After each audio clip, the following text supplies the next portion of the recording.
Internautes de Congo, locolenews.com, place à présent à la lecture des journaux parus aujourd'hui à Kinshasa. Excellentes conditions d'écoute à vous tous, merci.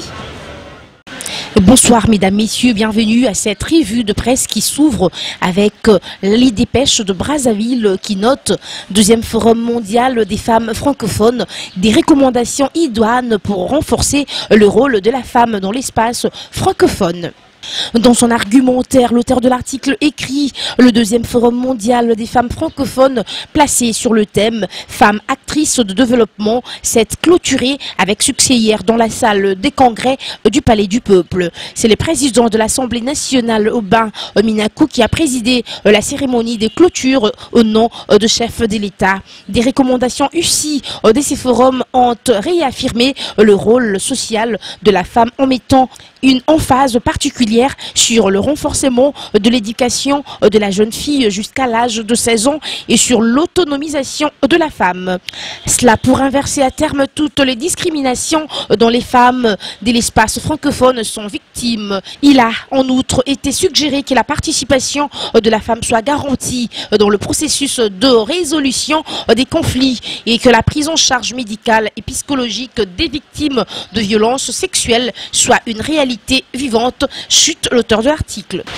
Le même journal écrit en bas de sa une, tracasseries et taxes irrégulières, le RENAECO exige la démission de Kimbuta.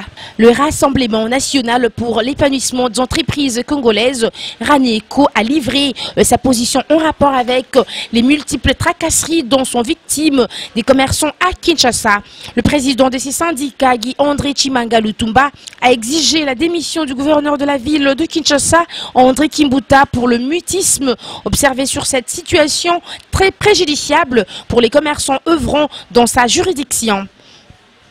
Aussi, le RANECO invite-t-il les bourgmestres des communes, les administrateurs et autres agents administratifs des marchés au respect strict des textes légaux. Il convie par ailleurs les gouverneurs de Kinshasa, dont les actes se situeraient selon lui aux antipodes de la philosophie de l'état de droit qui prône le respect de la légalité, à demander pardon à l'autorité suprême du pays qu'il combat sa politique de faire de la RDC une oasis de progrès social avant de démissionner. Phare de son côté affiche la RCA sur les pas de la RD Congo.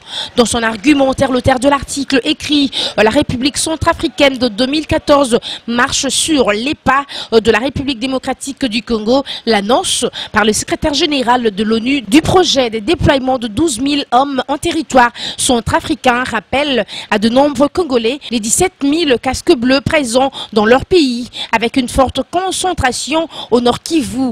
Les compteurs signalent aujourd'hui près de 20 000 soldats étrangers en RDC en tenant compte du contingent de la brigade internationale. Mais la paix y reste encore précaire en dépit de l'éradication du M23 et des opérations de traque d'autres forces négatives nationales et étrangères par l'armée congolaise avec l'appui de troupes onusiennes. Le GUD enfin boucle cette revue de presse avec ce titre « Division au sein de l'opposition congolaise, Clément Kankou tire la sonnette d'alarme.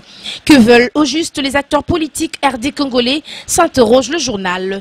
Disposer d'une plateforme qui fonctionne et qui soit le contrepoids du pouvoir, oui ou non, s'interroge de nouveau le journal. Et de répondre, à entendre les prises des positions des uns et des autres, la multiplication de plateformes se réclamant toutes de l'opposition, une seule impression se dégage de ces constats.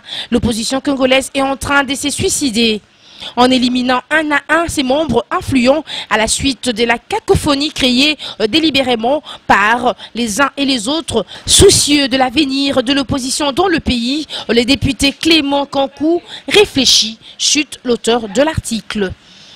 Mesdames, Messieurs, c'est tout pour cette revue de presse. Merci. Elle se referme donc cette revue de presse. Merci à vous de l'avoir suivi et nous dédions cette revue de presse à Christian Dissou, à Florie Balekomoso et à Riki Nemiala.